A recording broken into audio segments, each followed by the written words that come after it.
한 주간 평안했습니까? 저는 그 여왕이 70년 동안 했던 뭐 여러 가지 일들 다 여러분 보셨을 거 아닙니까? 나는 그걸 쭉 보면서 제 마음에 느껴진 것은 정말 보통 사람은 아니구나. 그런 걸 느꼈습니다. 물론 70년 동안에 영국과 영영방 수십 개 나라의 군주와 왕으로 있었다고 하는 것도 매우 영광스러운 일이지만 얼마나 힘들었겠습니까? 여성의 몸으로 얼마나 1, 2차 대전을 겪으면서 격동기에 얼마나 힘들었겠습니까? 그런데 그 마음을 지켰다고 하는 것, 그 초심과 중심을 끝까지 지키고 영국 국민을 섬기며 살아왔다고 하는 것이 너무나 놀랍다, 이런 생각을 가집니다. 여러분, 사람이 한 자리에 30년 있는 것도 힘듭니다. 30년 동안 있도록 사람들이 두지 않습니다. 50년 더욱 힘듭니다. 흔들어 버립니다. 본인도 흔들려서 더 이상 못합니다. 그런데 70년을 한 자리에 있었습니다. 외로운 자리입니다.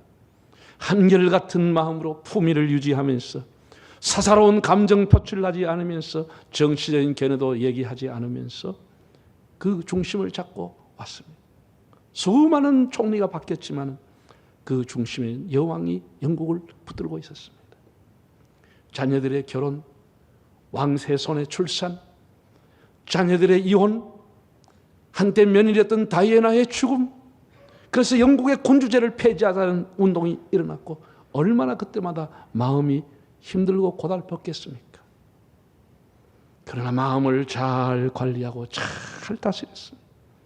그렇게 수많은 영국 사람들이 와서 도열하고 밤을 새워 거기에 13시간 이상 기다려서 그 관을 한번 보려고 마지막 굿바이 퀸이라는 말을 한마디 하고 싶었어. 수많은 사람이 밤을 새워 서 있는 것을 여러분 보지 않습니까? 마음을 지키고 살았다고 하는 것. 마음을, 영국을 다스리기 전에 엘리자베스는 자기의 마음을 다스렸다고 하는 것이 아주 우리에게 감동을 줬다, 이렇게 저는 평가합니다. 그래서 오늘 두 가지 마음에 대한 얘기를 여러분에게 함께 나누려고 합니다. 개개인의 삶을 컨트롤하는 것은 마음입니다. 여러분, 코끼리가 왜 멸종돼 갑니까? 코끼리 고기 먹고 싶어서 코끼리 잡는 사람 없습니다. 다 코끼리를 사냥하는 사람은 코끼리의 상아를 가져가기 위해서 그 집채 많은 코끼리를 죽이는 것입니다. 고기 때문에 죽이지 않고 상아가 갇히기 때문에 상아를 가져가려고 코끼리가 순환을 나가고 있습니다. 여러분, 그 덩치 큰 곰이 왜 멸종을 당하고 있습니까? 누가 그를 잡아먹습니까? 결국은 사람입니다. 무엇 때문에 곰이 죽지요? 의학적으로도 아무런 분석이 없는 그 곰이 웅담이 좋다는 소문 때문에 특별히 한국의 아저씨들이 좋아해가지고 그 곰이 수없이 죽어서 멸종위기입니다. 한국의 호레이가 왜 그렇게 멸종입니까? 호레이는 죽어서 뭘 남겨요? 그놈의 호피 가죽 때문에, 가죽이 비싸게 판매되고 가죽을 자기 집에 전시하고 박제 만들려고 그렇게 호레이가 멸종돼 버린 것입니다. 호레이 고기 먹으려고 호레이 죽이지 않습니다. 어떤 짐승은 털이 아주 부드럽고 따뜻해서 지명대로 못 살고 수십만 마리의 밍크가 다 그래가지고 명대로 못 살고 죽고 옷을 하나 남기고 죽습니다. 어떤 짐승은 가죽이 좋아서, 가죽이 질기고 좋아서, 그래서 늑대, 여우 고기 잡아먹으려고 죽여요? 다 껍데기 벗기고 그 털 가지고 뭘 하려고 다 죽이는 거예요. 집에서 기르는 가축은 거의 고기 때문에 죽습니다. 고기 먹으려고. 그러나 야생동물들은 다 사슴도 뿔 때문에, 코끼리도 상아 때문에, 가죽 때문에, 털 때문에, 안에 있는 것이 아니고 밖에 있는 것 때문에 다 사냥을 당하고 죽습니다. 그것이 가장 중요하고 가치이기 때문에. 여러분, 사람에게 가장 중요한 게 뭐예요? 사람에게 가장 중요한 거, 일반적으로 이렇게 물으면 다 뇌라고 합니다. 머리라고 하죠. 뭐 틀린 것은 아니라고 봅니다. 그런데 사람에게 가장 중요한 것은 심령이라고 하는 겁니다. 한따라 합시다. 심령, 마음과 영혼, 이것이 사람의 가장 핵심입니다.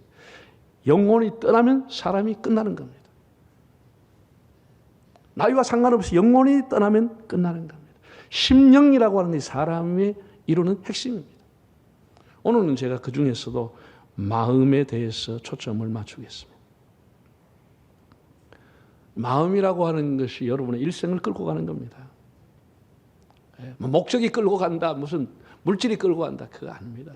마음이 여러분을 평생을 끌고 가는 겁니다. 마음이 어디에 있느냐에 따라서 그 사람의 인격과 삶의 질, 그리고 신앙이 다 결정나버리는 것입니다. 그 사람 IQ가 얼마냐, 얼마나 재능이 있냐, 얼마나 무슨 능력이 있냐, 얼마나 지식이 많으냐, 이런 것은 그 사람의 수입과 관계되는 것이지 인격하고 아무 관계가 없습니다. 돈 많다고 인격이 좋아요? 뭐 그럴 수도 있겠지만 그 같이 않아요. 사람이 가지고 있는 지식과 능력이라고 하는 것, 기술이라고 하는 것, 이런 것은 그 사람의 수입과 관계되지 인격과 신앙과는 관계없습니다. 무엇이 그 사람의 인격과 신앙과 관계느냐? 마음이라고 하는 사실입니다. 마음이라고 하는 사실. 얼마나 사람답게 살아가느냐? 그 사람 마음에 달려 있습니다. 예. 옛날에 중국 사람들은요, 이걸 깨달은 것 같아요. 제가 한자를 좀 이렇게 공부해 보면 한자하고 성경하고 꽤나 맞는 게 많습니다. 아주 깜짝 놀랄 정도로 비슷해요. 아, 중국 사람도 이게 어렴풋이 깨닫는 것 같아요. 그러니까 이 심장이라고 하는 것을, 이 모양을 만들어 가지고 발전시켜 가지고 한자로 마음심을 만들었습니다. 마음이라는 게 심장입니다. 중국 사람이 표현한 것을. 한번 한자를 한번 볼까요? 이게 심장을 이렇게 나중에 하면 여기 마음심이 나온다는 거예요. 제가 그려보니까 이건 비슷하게 나와요. 사람이 서로 사랑한다. 사랑은 몸으로 하는 게 아니에요. 말로 하는 게 아니에요. 뭐가 들어가 있어야 돼요? 사랑의 자가 들어있는 겁니다. 마음이 있어야 사랑이 돼요. 사람이 악한 짓을 한다. 마음에서 나온다는 거예요. 사람이 분노하고 성질낸다. 전부가 마음에서 발동이 된다는 거예요. 마음이 불이라는 거예요. 사람이 원망하는 것도 전부 마음이고, 부끄러운 것도, 사람이 어떤 것을 느끼는 것 전부가 마음입니다. 여러분, 우리가 주일날 안식일이라고 합니다. 안식일이 뭐예요? 휴식한다. 쉴 휴자, 쉴 식자를 씁니다.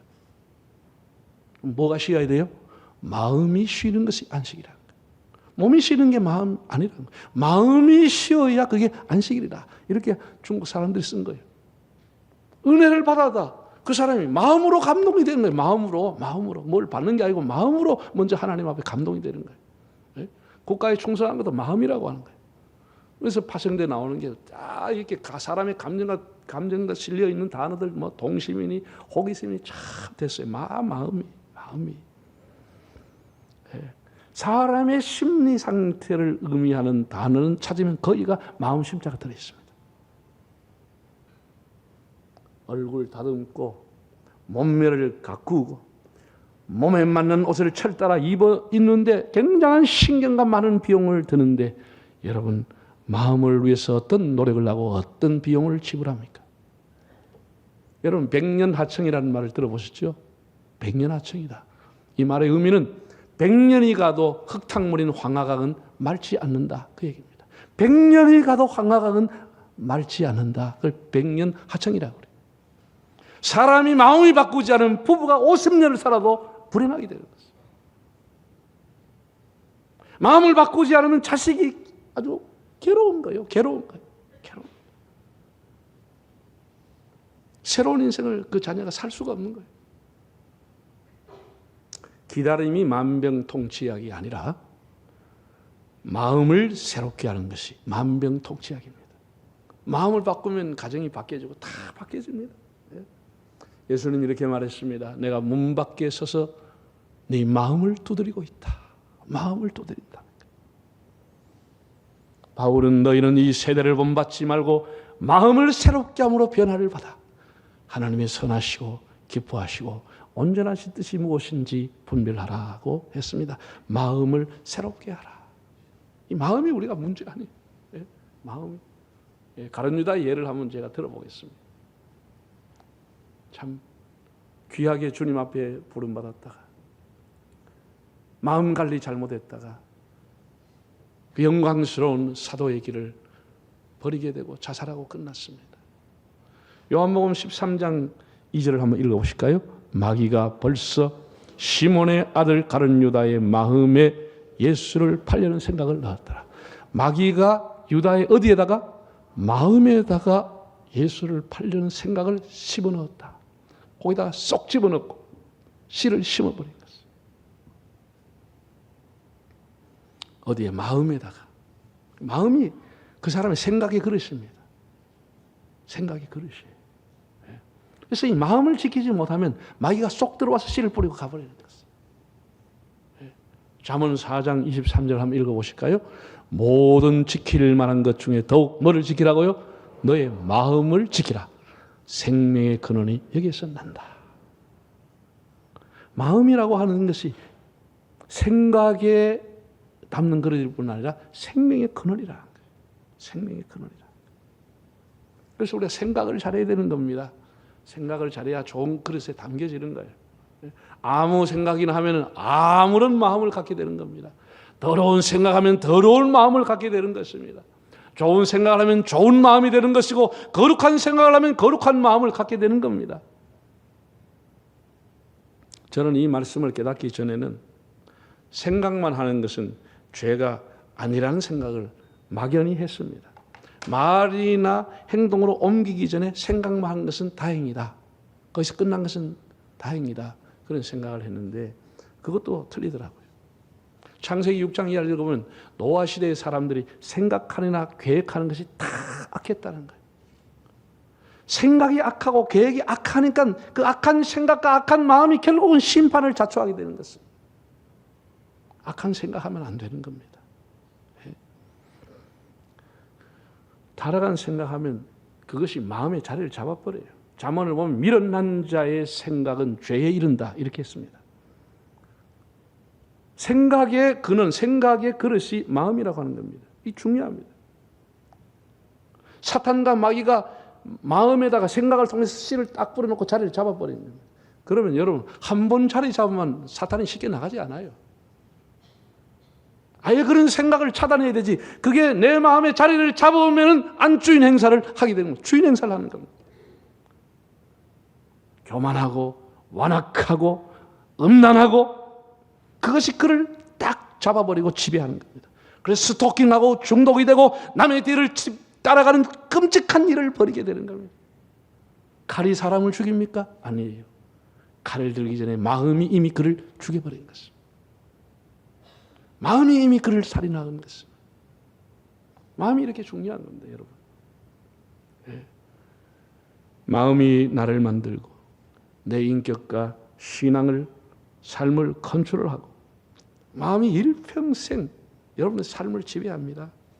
외모가 나를 지배하는 게 아니에요. 그건 다 시들시들해져요. 마음, 심령이라고 하는 것이 끝까지 나를 지배하게 되는 것입니다. 나를 이끌고 가는 것입니다.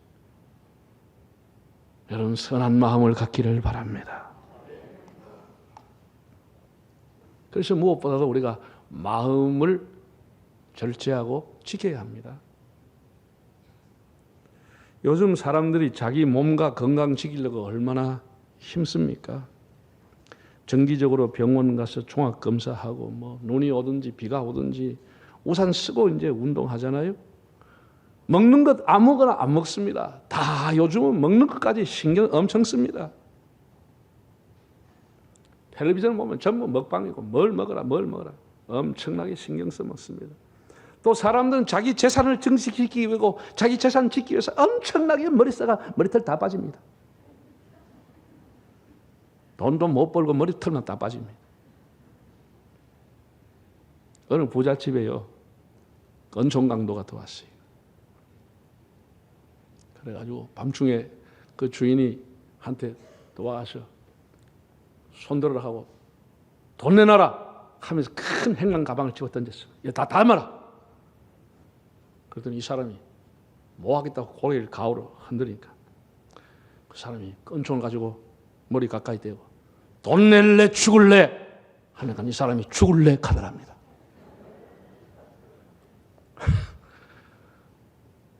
여러분 돈 낼래 죽을래 하면 여러분 뭐라 하겠습니까? 네?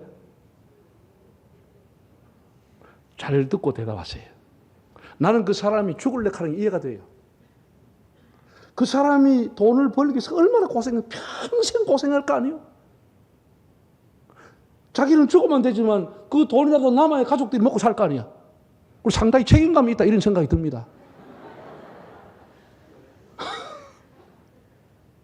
살 만큼 살았는데 까짓 나 죽을란다. 돈은 내가 절대 못 주겠다. 그 이해가 되는데 예수님은 성경에서 이렇게 말했습니다. 사람이 온천을 얻고도 지 목숨을 잃으면 뭐가 소용이 있겠냐라고 했는데 둘 중에 알아서 판단하시기를 바랍니다. 돈 낼래 죽을래 하면 뭐예요? 사람이요 돈을 지키려고 굉장히 신경 쓰죠. 자기 자존심 시키려고 끝까지 싸우는 겁니다. 싸우는 거. 근데 이렇게 중요한 마음을 지키려고 얼마나 사람들이 발버둥 치고 노력하는가 생각을 해 보십시오. 사무엘상 1장 본문을 보면은 슬픈 여자, 외로운 여자, 눈물의 여자 한나가 나옵니다. 마음이라고 하는 말이 3번이나 나와요. 그대의 마음이 왜 그렇게 슬프냐? 남편이 그렇게 묻습니다. 10절에 보면 나는 한나가 마음이 괴로웠어. 하나님 앞에 통곡하며 기도했다. 15절을 보면 엘리 대제사장 앞에서 나는 마음이 슬픈 여자입니다. 나는 마음이 너무 추운 사람입니다. 마음이 슬픈 여자입니다. 가슴이 아픈 얘기입니다. 아이가 없었죠. 그래서 엘가나가 2번째 부인 브린나를 얻어가지고 아들을 낳았죠. 세상에 아들 낳았다고 이 여자가 얼마나 유세를 부리는지 한나는 날마다 조롱을 받고 멸시를 당하고 고통을 당하는 거예요. 스트레스가 엄청난 겁니다. 자존심이 다 빨폈습니다. 한나는 마음에 깊은 상처를 가지고 눈물로 세월을 보내서 자기 스스로를 소개하기는 나는 마음이 슬픈 여자입니다. 이렇게 했다니까. 마음이 슬픈 여자. 네. 여러분 우리가 남의 가슴에 비수를 꽂으면은 말 한마디로 너무 멸시하고 그러면은 안 되잖아요. 이건 노인들도요. 노인 상담 센터라고 하는 게 있어요. 거기에 신고한 게 보면은 노인들을 누가 가장 학대하느냐? 85%가 자기 가족이라고 그랬어요.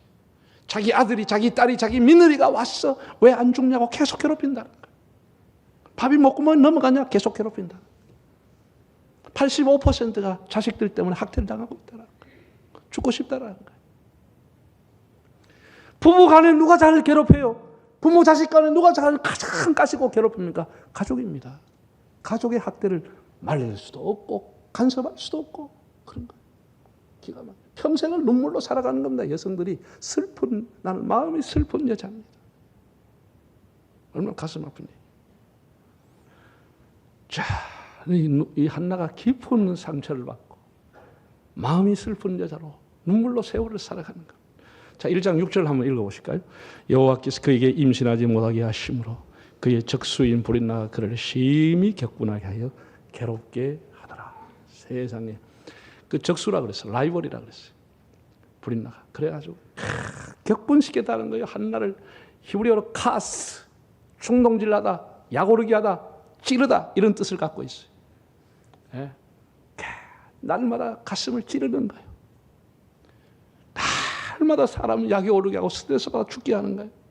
그래서 한나가 늘 울고 사는 거예요. 울고 살아요. 남편은 같이 살아도 천지를 몰라요. 마누라가 왜 우는지 몰라요. 그냥 멀컹하고 천지를 몰라요. 그리고 이 사람이 와서 자기 부인에게 뭐라고 하느냐. 1장 8절 한번 읽어볼까요? 기가 막힌 얘기야. 뭐라 그래요? 그 남편 엘가나가 그에게 이르되 한나야 어째서 울며 어째서 먹지 않고 어째서 그대 마음이 슬프냐. 내가 열나들보다 낫지 않냐. 이런 헛소리만 하는 거예요. 왜 울고 있는지 물어보지 않아. 자기 마음으로 판단하는 거예요. 내가 히브리어 단어를 보니까 마바카, 마아칼로, 마야라. 왜 안 먹고, 왜 잠 못 자고, 왜 그렇게 슬피느냐 이렇게 물어봤던 거예요.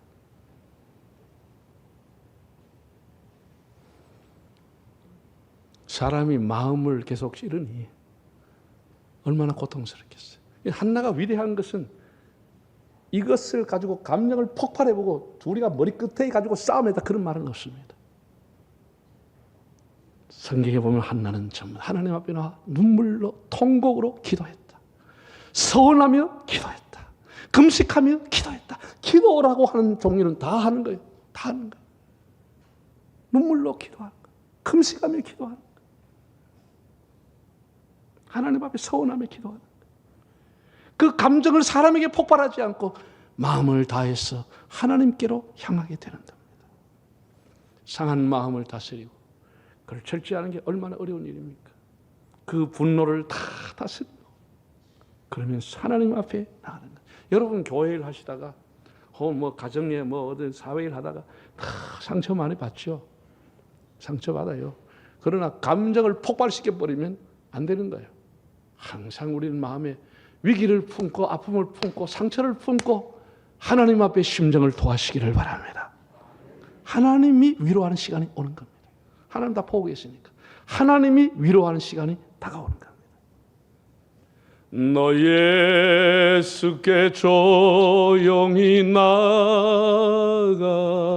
내 마음을 쏟아놓으라. 하나님 앞에 나와서 마음을 쏟으라는 것입니다.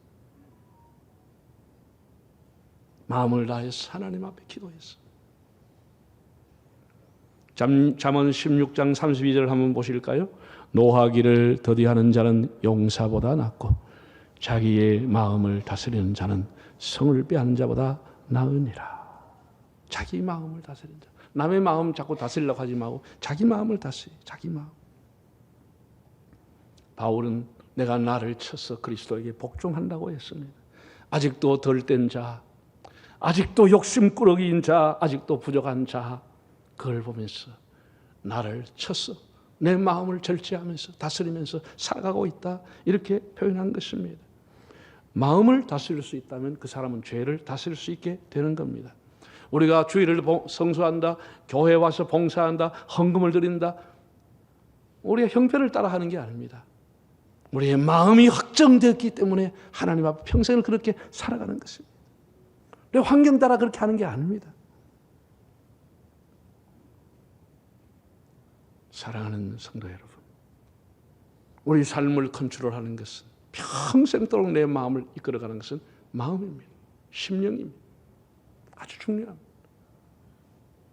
우리가 다른 것에 많은 노력을 하고 지키려고 가꾸려고 하는데 여러분 마음을 늘 언뜻 생각하면서 우리 마음이 바로 되어 있는가를 살펴보시기를 바랍니다. 내가 마음을 잘 지키고 있느냐? 내 마음에 악하고 더러운 것은 들어와 있지 않느냐? 자기 마음을 다스리는 자가 되어야 됩니다. 그렇게 아픔과 슬픔을 가지고 살았던 한나가 자기 마음을 지키고 잘 다스렸을 때 기도하면 떠오르는 기도의 크라운을 쓴 사람이 한나입니다. 기도의 여왕이 됐습니다. 마태복음 11장에 예수님 이렇게 말씀했습니다. 수고하고 무거운 짐진 자들아 다 내게로 오라.